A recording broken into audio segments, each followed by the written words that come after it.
Hi friends, আমি এখন একটি পুঁথি আবৃত্তি করছি। আমার পুঁথির নাম ফেসবুক, লেখক প্রিন্স মাহি।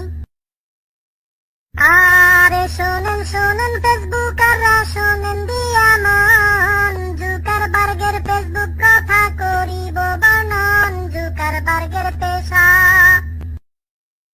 আরে জুকারবার্গ হ্যাকার ছিল, হ্যাকিং তাহার পেশা।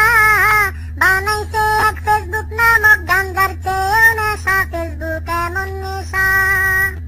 আরে ফেসবুক এমন নেশা রে ভাই, ধরলে ছাড়ে না। মরণ ব্যাধি এইডসের মতো চিকিৎসা চলে না, সবাই ফেসবুকে বিভোর।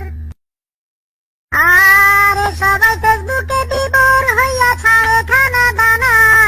পোলা মাইয়া ফেসবুক ছাড়া কিছুই যে বুঝে না, কেউ বা রাজনীতি করে।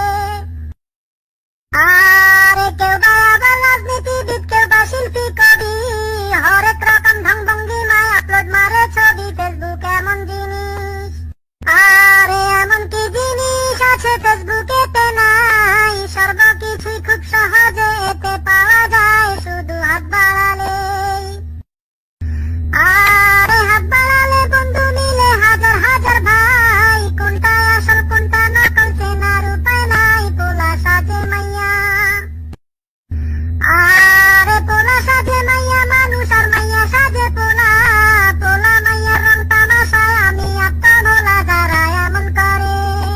আরে যারা এমন করে খুব সহজে লিঙ্গ পরিবর্তন, তারা যেন হিজলা থাকে আমার আবেদন জুকারবার্গের কাছে। আরে জুকারবার্গের কাছে আরো আছে কিছু দাবি, অনলাইন বাটন না দিলে তোর পাশায় দিব লাঠি, সমস্যা রে বলি। আরে সবাই সমস্যা রে বলি, ফেসবুক মিথ্যা রাস্তা না। ফেসবুকে যা মিথ্যা রটে আর কোথাও রটে না, এমন সত্যের আকাল। আরে এমন সত্যের আকাল দুই চোখে না দেখলাম কোনদিন। ফেসবুক হলো মিথ্যার সর্বশ্রেষ্ঠ এক মেশিন, যেথায় কিছু কথা।